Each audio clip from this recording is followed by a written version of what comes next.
তীর্থ আর তমাল খুব ঘনিষ্ঠ বন্ধু। ওরা একই কলেজে আর একই ক্লাসে পড়ে। ওদের দুজনের বাবাই অনেক দিন ধরে ঢাকায় চাকরি করেন। ফলে তমাল আর তীর্থ ছোটবেলা থেকেই ঢাকায় বড় হয়েছে। বেশ কয়েক বছর আগের কথা।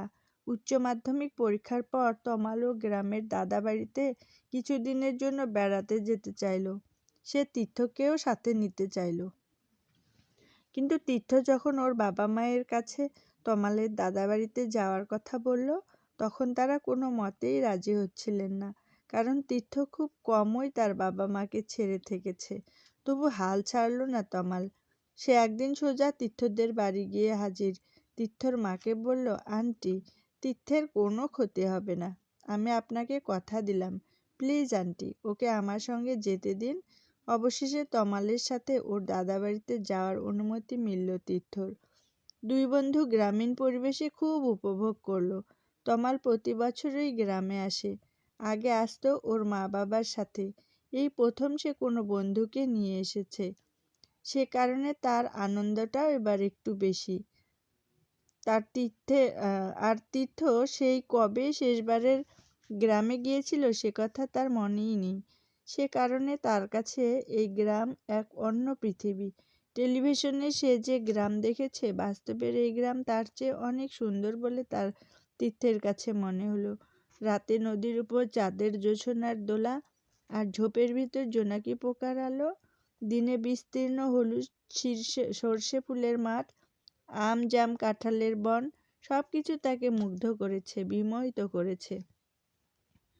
একদিন বিকেলে ওরা দুই বন্ধুর নদীর কূলে বেড়াতে গেল। কূল ধরে হাঁটতে হাঁটতে হঠাৎ একটি নৌকা দেখে তমাল তীর্থকে বলল, চলো আমরা নৌকায় ঘুরি।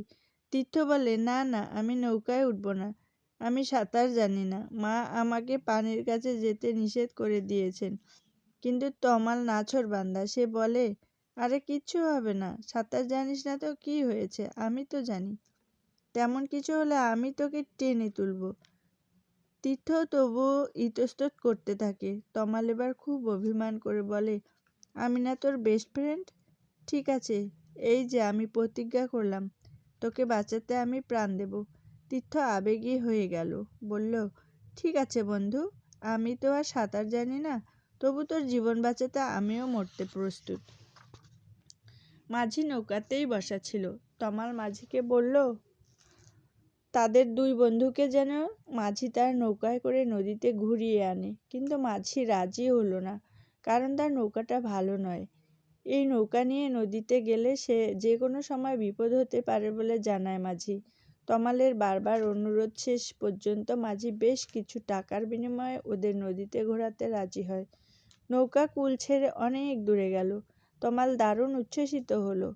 বিকেলের বাতাস আর নদীর জল একাকার হয়ে যেন আদর করছে ওদের। তীর্থ প্রথমে সামান্য ভয় পেলেও কিছুক্ষণের মধ্যে স্বাভাবিক হয়ে গেল। হঠাৎ নৌকার পাটাতনের একটা কাঠ ভেঙে গেল। নৌকায় পানি উঠতে শুরু করলো। তীর্থ আর তমাল ভয় পেয়ে গেল।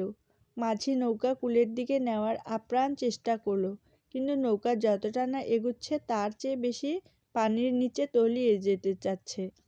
তমাল পানিতে ঝাঁপিয়ে পড়ে কূলের দিকে সাঁতরাতে শুরু করলো। তমালের দেখাদেখি তীর্থও পানিতে লাফ দিল, কিন্তু সে সাঁতরাতে পারল না। সে তমালের নাম ধরে চিৎকার করে তার কাছে সাহায্য চাইতে লাগলো। তীর্থ প্রায় ডুবেই যাচ্ছিল। ঠিক সেই সময় নৌকা থেকে পানিতে লাফিয়ে পড়ে মাঝি। তীর্থকে কাঁধে নিয়ে সাঁতরে কূলে আসে। ধুকধুক বুকে নিরাপদে কূলের দিকে এগুতে এগুতে তীর্থ ভাবতে থাকে, কে তার প্রকৃত বন্ধু, তমাল নাকি মাঝি?